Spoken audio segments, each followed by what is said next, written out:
जनार्दन माझा लहानपणापासूनचा जीवाभावाचा मित्र. एकत्र बसून कित्येकदा एकाच ताटात आम्ही दोघे जेवायचो. गाव हुंदडायचे असो वा गावाबाहेर जायचे असो, आम्ही दोघे नेहमी सोबत असायचो. इतकी घट्ट मैत्री आमची, पण कशाची नजर लागली कुणास ठाऊक. हल्ली तो मला पूर्वीसारखा वाटत नाही. बहुतेकदा शून्यात हरवलेला दिसतो. मला मुंबईला जाऊन 2च महिने झाले होते, पण आता मी परत आल्यावर पाहतोय त्याच्या नजरेत मला ती पहिल्यासारखी आमची मैत्री दिसत नाही. दिवसातला बराच वेळ तो एकटा एकटा असतो. तब्येत देखील किती खालवली आहे. एकटाच हसतो काय, स्वतःशीच पुटपुटतो काय. मध्येच कुणी काही प्रश्न केला तर बावचळून जातो. काही विचारले तर सांगतही नाही. माझ्या तर नजरेला नजर मिळवत नाही. मी कोणीतरी दूरच्या ओळखीचा असल्यागत माझ्याकडे पाहून मान हलवतो. नेमकं याला झालंय तरी काय. शिक्षण संपल्यावर ही माझी पहिलीच नोकरी होती. घरातली परिस्थिती पाहता मला संधी सोडून चालणार नव्हतं. म्हणूनच मी नोकरीसाठी मुंबईला जाण्याचा निर्धार केला होता. जनार्दन तेव्हा किती खुश झाला होता. मुंबईवरून येताना त्याला काय काय हवे याची यादीच त्याने मला दिली होती. पण हे 2 महिने खरंच इतके जास्त होते का, की आमची इतक्या वर्षाची मैत्री पणाला लागली होती. मी यावर त्याच्या घरातल्यांशी बोलण्याचा प्रयत्न केला, पण फारसं काही समजू शकले नाही. त्यांच्या मतानुसार जनार्दन आताच तसं करू लागला होता, पण त्याच्या वागण्याबद्दल जाब विचारल्यावर काहीच उत्तर द्यायचा नाही. जनार्दनच्या घरून तर काही सुगावा मला लागला नाही. त्या संध्याकाळी जेव्हा मी घरातून बाहेर पडलो तेव्हा जनार्दन त्याच्या अंगणातच होता. गावातून फेरपटका मारून येऊया का, असं मी विचारताच त्याने शांतपणे हसत नकार दिला. जणू मी कोणी परका होतो. लहान मुलाला चॉकलेटचं आमिष दाखवून दूर नेणारा मी कोणी अनोळखी माणूस होतो. त्याच्या नकारातून तर मला तसंच भासलं. हताशतेने मी एकटाच निघालो. जरा पुढे जाऊन मी बाहेरच्या रस्त्याला वळलोच होतो की समोरच्या पारावर मला समवयस्क मित्र दिसले. तसं जनार्दन आणि मी त्यांच्यात फारसं कधी मिसळायचो नाही, पण एकाच भागात राहत असल्याने थोडंफार बोलून चालून असायचो. पाराजवळून जाताना मी त्यांच्याकडे पाहून हसलो आणि पुढे जाऊ लागलो. तितक्यात मागून हाक ऐकू आली. मी थांबून मागे पाहिले. मंगेश माझ्याकडेच धावत आला. माझ्या मुंबईमधल्या कामाची विचारपूस करून मग त्याने थेट मुद्द्यालाच हात घातला. तो एक एक गोष्ट सांगत होता आणि त्यातली प्रत्येक गोष्ट ऐकताना माझ्या चेहऱ्यावर आश्चर्य आणि विस्मयाचे भाव येत होते. शेवटी जनार्दनकडे लक्ष देण्याची त्याची सूचना माझ्या कानावर पडली आणि तो पुन्हा पाराच्या दिशेने गेला. गावात फिरून पुन्हा घरी येईपर्यंत माझ्या डोक्यात फक्त जनार्दन आणि मंगेशने जे काही सांगितले तेच घोळत होते. त्यातला सारांश मी थोडक्यात तुमच्यासमोर मांडतो. मागच्या साधारण 3-4 आठवड्यांपासून जनार्दन रात्री 11च्या सुमारास घरातून बाहेर पडतो. तो कुठे जातो यावर मी त्याच्या घरी विचारले असता जनार्दन रात्रीचा त्यांच्या शेताकडील कच्च्या घरात झोपायला जातो असे उत्तर मिळाले. तो आता मोठा झालाय आणि शेतावर पाळत पण होते. या उद्देशाने कुणी हरकत घेण्याचे काहीच कारण नव्हते.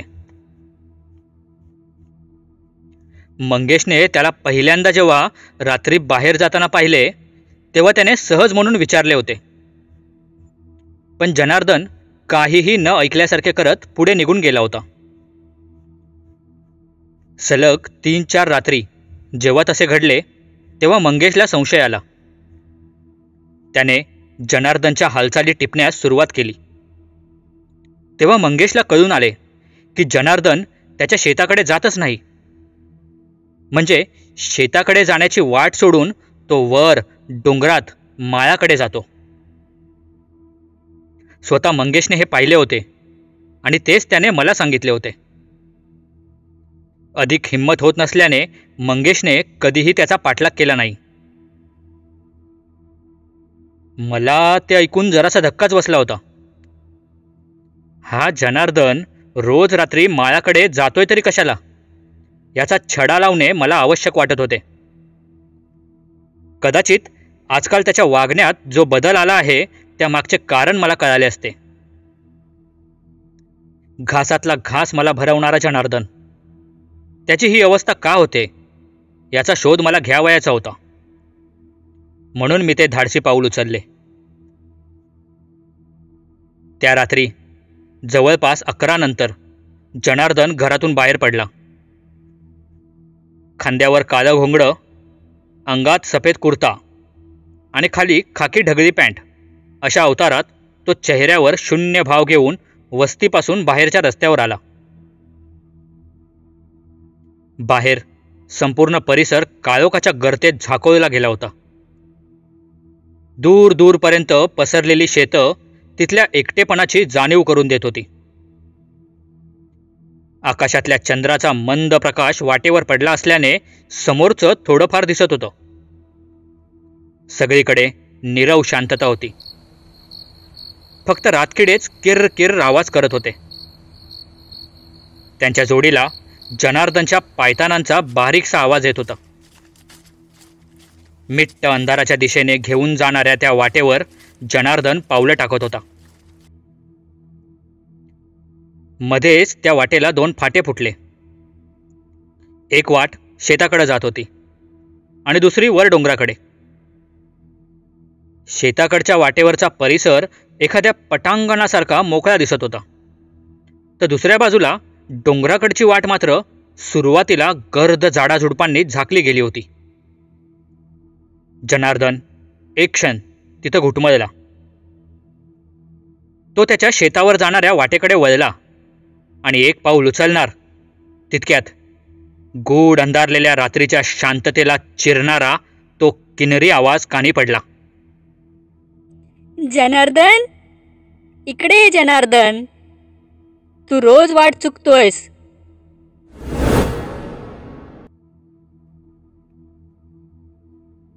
तो ध्वनी ऐकून माझ्या अंगावर सरसरून काटा आला.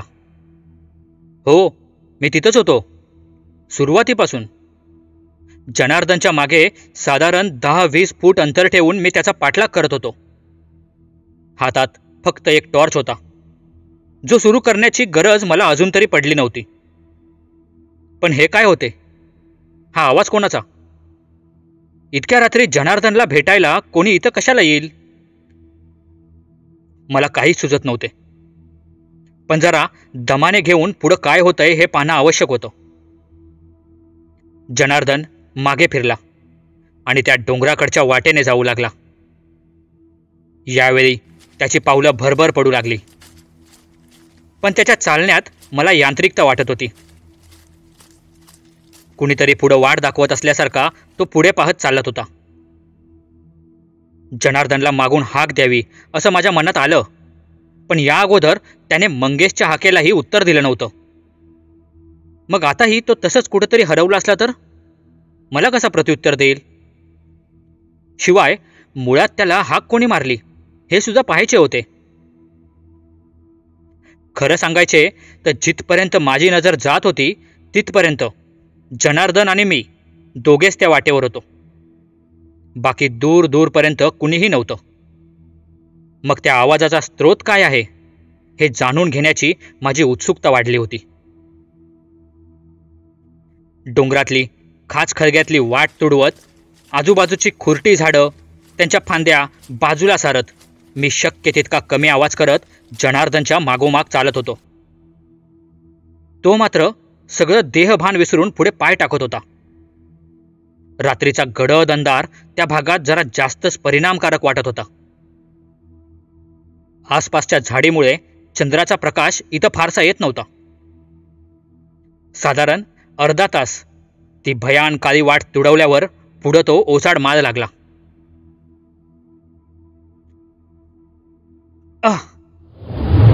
खाली दगडावर पाय ठेचकळल्यामुळे मी अडखळून पडलो. हाताला खरचटले, पण तरीही पडताना जास्तच आवाज होणार नाही याची दक्षता मी घेतली. हात झाडून पुन्हा समोर पाहिले तर जनार्दन माझ्या दृष्टीस पडत नव्हता. मी सभोवताली नजर फिरवली, पण तो कुठेही दिसला नाही. असं कसं होऊ शकतं? अगदी आत्ता तर इथे होता तो, मग असा अचानक कसा गायब होऊ शकतो? समोरचा परिसर तो ओसाडच आहे. इतक्यात तो नजरेसमोरून दृष्टीआड होणं शक्यच नव्हतं. मी चहूबाजूने ठराविक अंतर पुढे जाऊन पाहिले, पण अचानक धरणीने गिळून टाकल्याप्रमाणे जनार्दन नाहीसा झाला होता. आता मात्र मी हताश झालो होतो. इतका वेळ त्याचा गुप्त पाठलाग करून देखील माझ्या हाती काहीच लागले नव्हते. जर धरणीने त्याला गिळले नसेल तर फक्त आजूबाजूची झाडच होती जी त्याला लपण्यासाठी संरक्षण देऊ शकत होती. अरे हो, झाडच आहेत. इथं आसपास दुसरं काय आहे तेव्हा लपण्यासाठी? मी पुन्हा जरा मागे येऊन शोध घेऊ लागलो. त्या दाट अंधारातही आजूबाजूचे प्रत्येक झाड मी डोळ्यांवर ताण देत नीट निरखून पाहिले. एक एक झाड करत असा मी पुढे येत माळाची सुरुवात होण्या अगोदर शेवटच्या झाडापासून थोड्या अंतरावर आलो. त्यापुढे ओसाड माळ पसरलेला असल्याने शेवटच्या त्या झाडावर चांदण्यांचा प्रकाश काही प्रमाणात पसरला होता. मानवी डोळ्यांना ते दृश्य विलक्षण आणि आश्चर्यात टाकणारे होते. त्या झाडाच्या फांद्या तरंगत असल्याप्रमाणे डुलत होत्या. त्यावरची पाने एका लयीत सळसळत उघडझाप करत होती. एखाद्या मंद संगीतावर डोळे बंद करून डुलणाऱ्या रसिकाप्रमाणे ते झाड हालचाल करत होते. मी मुग्ध होऊन तो विलोभनीय देखावा पाहतच राहिलो. संपूर्ण झाडाचे निरीक्षण करता करता नजर एका विशिष्ट फांदीवरून पुढे गेली आणि काहीतरी चुकल्यासारखे वाटले, म्हणून पुन्हा ती नजर मागे आली. क्षणात माझ्या चेहऱ्यावरचे भाव बदलले. अगोदरचा तो असामान्य, अद्भुत, नजरेला भारावून टाकणारा देखावा मी साफ विसरून गेलो आणि भयाची उत्कट लहर माझ्या सर्वांगावरून गेली. अविश्वासाने मी त्या फांदीकडे पाहत होतो. त्या फांदीवर जनार्दन धुंद होऊन डोळे बंद करून शांत बसला होता. त्याच्या बाजूची स्त्री आकृती एखाद्या हिंस्र पशुप्रमाणे आपले 2 सुळे त्याच्या हातात रोवून रक्त शोषत होती. रक्ताळलेल्या तिच्या जबड्यातून काही रक्त थेंब थेंब होत हनुवटीवरून घरंगळत खाली टपकत होते, पण ते सुद्धा ती वाया जाऊन देत नव्हती. तिची लांब सडक वळवळणारी जीभ ते पडलेलं रक्त चाटत होती. नशा करणारी माणसं जशी त्यांच्याच विश्वात हरवून जातात, अगदी तसाच मिटलेल्या डोळ्यांनी जनार्दन गूढपणे मंद हास्य करत होता. जनार्दनकडे पाहत असलेल्या त्या स्त्री आकृतीच्या पांढऱ्या फटक डोळ्यांची नजर तिच्यातल्या निर्दयीपणाची झलक दाखवत होती. भेसूर वाटणारे तिचे हास्य. जनार्दनला भीती कशी वाटत नाही? का जनार्दनवर मोहिनी केले तिने? असूही शकतं. उगाच तो तिकडे येत नसावा. मगाशी मी पाहिले होते, तो शेताकडे जात होता, पण याच चांडाळणीने त्याला हाक मारून इथे आणले होते. जनार्दनच्या खंगत जाण्यामागचे कारण माझ्या लक्षात आले, पण अजूनही मी काहीच करू शकत नव्हतो.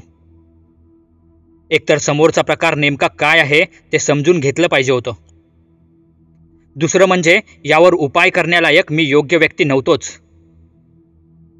डोकं ठिकाणावर ठेवून पुढील कृती करणंच माझ्यासाठी योग्य होतं. मला खरे तर भोवळ येण्या इतपत भयानक असं काहीतरी नजरेसमोर घडत होतं, पण तरीही मी तिथंच आडोशाला जाऊन सर्व प्रकार पाहत होतो. काही काळ गेला आणि एकदाच तो काळीज गोठवणारा प्रकार थांबला. त्या स्त्री आकृतीने एक सौम्यसा धक्का दिला तसा जनार्दन त्या फांदीवरून थेट खाली पडला. एखादा दुसरा माणूस कळवळला असता, पण हा आपला सरळ उठून माघारी फिरला. माझ्यापासून अवघ्या 2 फुटांवरून चालत गेला, पण तीच ती नजर जी इकडे येताना होती. शून्यात हरवल्यासारखा जनार्दन आल्या वाटेने परत जात होता आणि मी त्याच्या मागून या प्रकरणावर काय तोडगा काढायचा या विवंचनेत पावलं टाकत होतो. जनार्दन त्याच्या घरात शिरल्याचे पाहिले तेव्हाच मी माझ्या घरी आलो. रात्रीचे 2:30 वाजले होते. डोळे सताड उघडे ठेवून मी वर छताकडे पाहत होतो. जनार्दन किती भयानक संकटात आहे याची कल्पना मला आली होती. म्हणूनच त्याला कोणत्याही परिस्थितीत त्या संकटातून बाहेर काढावंच लागणार होतं. ती रात्र माझ्या डोळ्याला डोळा लागला नाही. दिवसेंदिवस खंगत जात असलेला जनार्दन सारखा नजरेसमोर येत होता. दुसऱ्या दिवसाची सुरुवात कंटाळवाणी वाटत होती. सकाळची कामं उरकून मी गावात फेरफटका मारायला गेलो. कालचा प्रकार माझ्या जीवाला घोर लावत होता. जनार्दनच्या विचारचक्रात हरवलेला मी कधी गावाच्या बाहेर असलेल्या मंदिराजवळ आलो कळलेच नाही. भानावर आलो तसं समोरच्या देवाला हात जोडले आणि पुन्हा मागे फिरलो. कोणत्या प्रश्नाचं उत्तर शोधत आहेस मित्रा? मागून स्पष्ट आणि धीरगंभीर आवाज आला. मी मागे वळून पाहिले. साधारण माझ्याच वयाचा एक इसम माझ्या समोर होता. साधा कुर्ता, पायजमा, खांद्यावर शबनम पिशवी, डोक्यावर दाट केस, चकचकीत श्वेतवर्ण, प्रसन्न मुद्रा. इतकंच सोप्या शब्दात त्याचं वर्णन करू शकतो मी. उगाच अतिशयोक्ती कशाला करू? आणि त्या क्षणी मी का, कसे, कोणाला या कच्या प्रश्नावळीला न बदता समोरील व्यक्तीला काल रात्री घडलेला सर्व प्रकार सांगितला. त्याने सर्व काही शांतपणे ऐकून घेतले. मी सांगत असताना त्याने एकदाही माझ्या शब्दांवर अविश्वास दाखवला नाही. सांगून झाल्यावर मी त्याच्याकडे पाहिले. तो अजूनही त्याच प्रसन्न मुद्रेने माझ्याकडे पाहत होता. मला त्याच्याकडून कसलीच अपेक्षा नव्हती, पण तरी त्याच्यासमोर रात्रीचा प्रसंग सांगताना माझी जीभ एकदाही कचरली नाही एवढं नक्की. त्याने वेळ पाहिली. सकाळचे 11 वाजले होते. तत्परतेने तो उठला आणि त्याच्यासोबत माळावर येऊन ती जागा दाखवण्याची विनंती मला करू लागला. इथे महत्त्वाचे असे मी सांगू इच्छितो की मला त्याच्या एकाही कृतीला टाळण्याची वा फेटाळण्याची इच्छा होत नव्हती. मी चटकन होकार दिला आणि काही वेळाच्या पायपिटीनंतर आम्ही दोघे डोंगरावरील माल सुरू होण्याअगोदरच्या त्या झाडाजवळ येऊन पोचलो. त्या इसमाने आसपास नजर फिरवली आणि मग डोळे बंद करून तो काही मंत्र पुटपुटू लागला.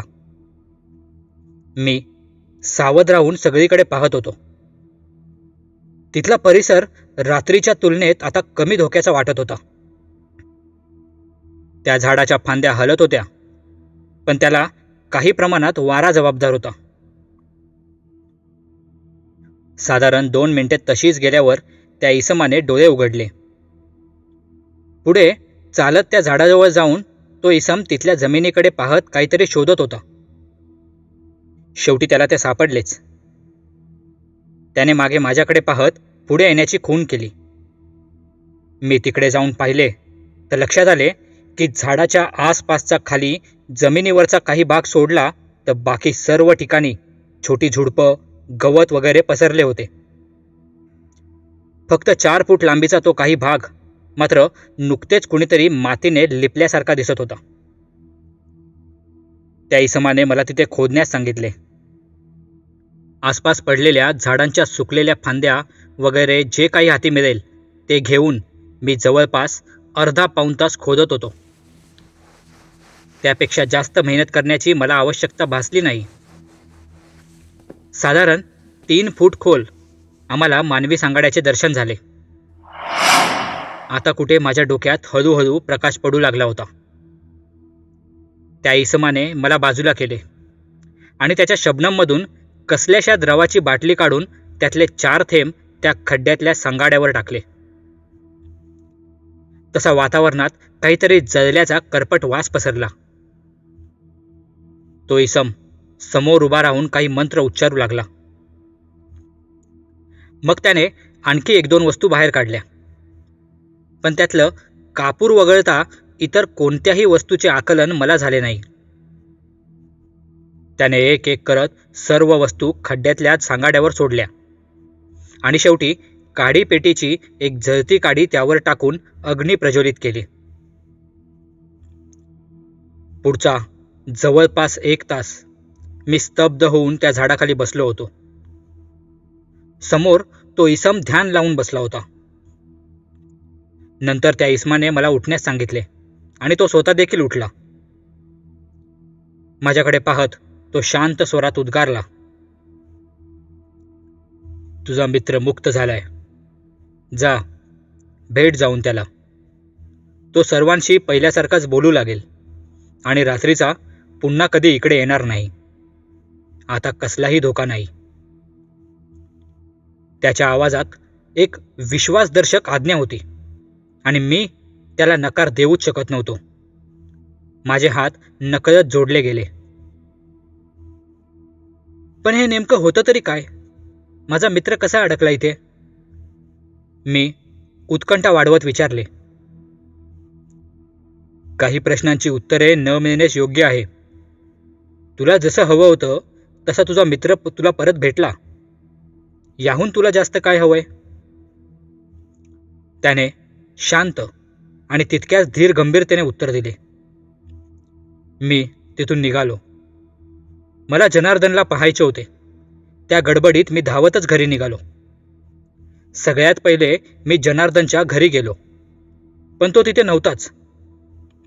माझ्या आनंदावर विरजण पडत असल्याप्रमाणे मी हताश होऊन माझ्या घरी वळलो आणि दाराच्या उंबरठ्याजवळच होतो की मला जनार्दनचा आवाज आला. माझ्या आईवडिलांशी गप्पा मारताना तो मध्येच हसत खिदळत होता.